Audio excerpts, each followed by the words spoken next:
Everyone, it's time for us to go ahead and compare the iPhone 13 and the iPhone 11 and see which specific phone you should go and pick up.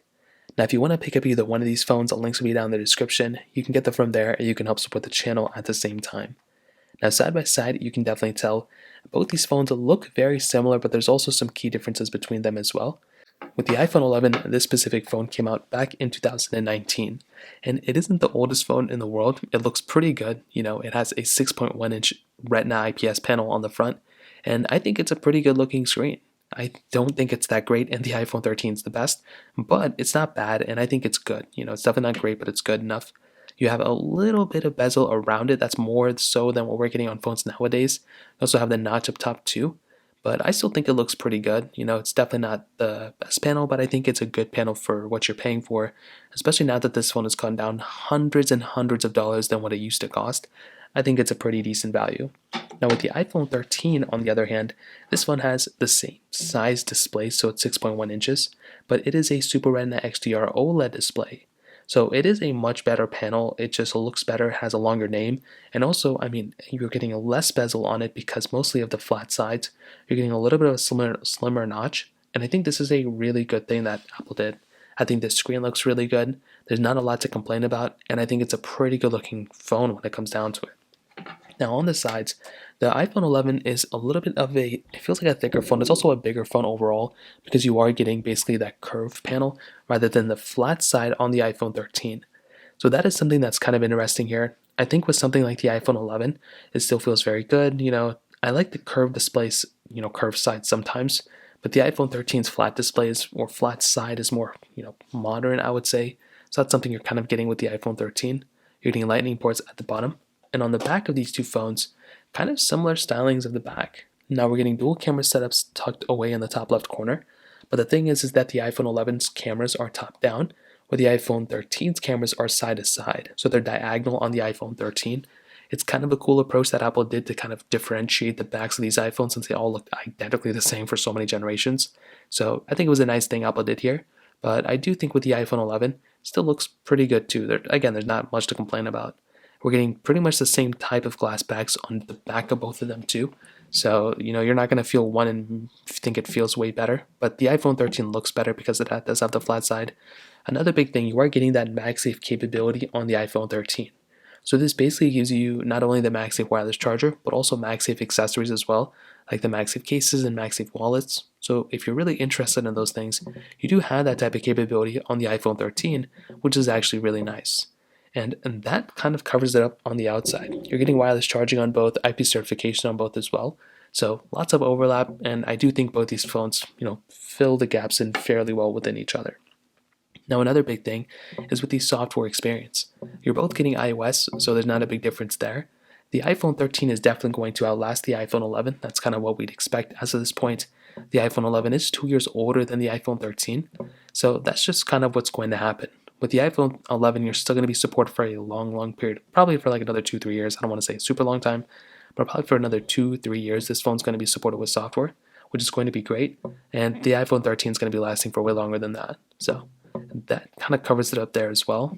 Now let's go into a speed comparison between both these phones. The iPhone 11 has that Apple A13 Bionic chip inside of it with 4 gigabytes of RAM, where the iPhone 13 has that Apple A14 Bionic chip inside of it with 4 gigabytes of RAM. So let's go and see which one's the faster phone between both of these. Okay, there we go. Let's go and clear all the apps, and the apps are all cleared out. So let's get into it. 11 is here, 13 is here. Phone calls 3, 2, 1. I think the iPhone 11 was faster. Let's go ahead and do their app stores. 3, 2, 1. And the 13 was faster. The iPhone 11 a little bit behind. Scrolling through, let's see if there's any big differences here. And I don't really think there's going to be. Seems like the iPhone 13 is probably the faster one when it comes down to it. Having out of this one, let's get into their camera. 3, 2, 1. Okay, let's go and take a photo. 3, 2, 1. Now I think this one is probably going to take a longer, it looks like, than this one, so that's totally okay.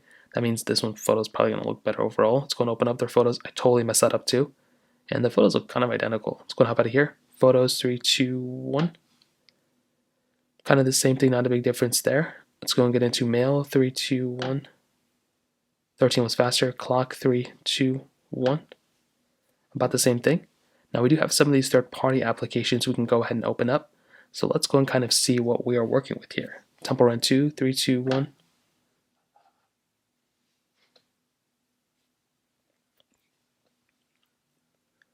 I'm pretty sure the iPhone 13 is probably going to be the faster one. The iPhone 11 actually ended up being a little tiny bit faster.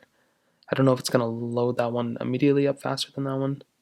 And it was. So the iPhone 11 kind of was faster there. But that's just one game. I don't want to say this one's going to be faster every time. So stack 3, 2, 1.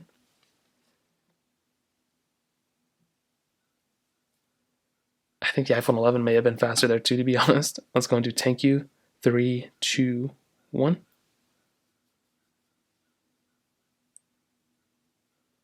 The 13, I think, was faster there. So there's a little tiny bit of a delay on the 11, but it's totally fine. Snake first blocks, 3, 2, 1. And what I'm hoping is to see is that the iPhone 13 is faster because that is the newer one. You're spending more money on there. The iPhone 13, again, was the faster one there as well. Tiny bit of glitch right there, which is expected. Netflix, 3, 2, 1. 13, I think, is, again, the faster one there. Quizlet, 3, 2, 1. 13 again is faster. Dropbox 3, 2, 1. 13 I think again is a faster one. I think there's an image that loads there or not, but basically overall I think the iPhone 13 is probably the fastest one when it comes down to it. However, the iPhone 11 was outcompeting the 11 in some ways, which was pretty crazy. But nonetheless, I think the iPhone 11 is still a fast phone, but the 13 is probably the fast one, at the end of the day. So that kind of covers it up there. Now, in the camera side of things, like I said before, these two cameras are probably more similar than not. They both have dual camera setups on the backside, so wide and ultra wide camera, which is really, really cool. You can film 4K 60 videos on the back, and you can do 4K at 60 on the front of these two phones, which is always beautiful. It's always really, really nice to see. Now, you are getting one extra feature with the iPhone 13, which we'll talk about in a second. But with the iPhone 11, very solid camera. I've always liked this camera a lot. I think it's very good. And overall, there's not really a lot to complain about here. So with this type of camera, 0.5x you're able to zoom out of, which is nice. You have 5x zoom, so you can still zoom in a little bit, not that much, but these two phones actually have the same type of zooming in and zooming out. In fact, from the iPhone 11 to the iPhone 14, all these phones, the base model, not the pros, but the base models all basically have 0.5x zooming out and 5x zooming in, which is kind of funny. So this is still very cool. You have video mode, slow mode, time lapse, portrait mode, panorama mode. Still a lot of capability here, which is really, really nice. But as I've kind of said before, something like the iPhone 13, this is probably the better camera. It's still a very good camera as well. So with this type of camera, you are getting basically, like I said, that dual camera setup on the back. 5x zoom, which is really nice. You're getting 0.5x zoom on the outside, but you're also getting things like video mode and cinematic mode, which is a new feature that the iPhone 11 doesn't have. So the iPhone 13 and the iPhone 14 series are the only ones that have this type of feature, and it is kind of a nice feature to have. Unfortunately, we do not have it on pretty much any of the other iPhones, but we do have it on this one, which is nice. We also have portrait mode and panorama mode and all those other modes as well. So to kind of sum up this video, what I'll tell you is that a phone like the iPhone 13 is probably definitely the better one when it comes down to it. It's a very good phone. It has tons of capability, and I'm a massive fan of the iPhone 13. It's not perfect, but I think this is definitely the better phone, and you're going to be getting a better experience from the iPhone 13 than from the iPhone 11. But with a phone like the iPhone 11, for its price tag, it's still a good priced phone. It's cheaper than the iPhone 13, and I think it looks pretty good overall. It's not perfect, but I think it's good enough for a lot of people, and for the price that you're going to pay for this phone, I think it's a pretty decent phone overall. So that kind of covers it up there as well. If you have any other thoughts or questions, let me know in the comment section below. Hit the like button, that will mean so much, but definitely hit that subscribe button. More importantly than everything else, I love every single one of you guys. Hopefully I'll catch you guys in the next video. Peace out till then.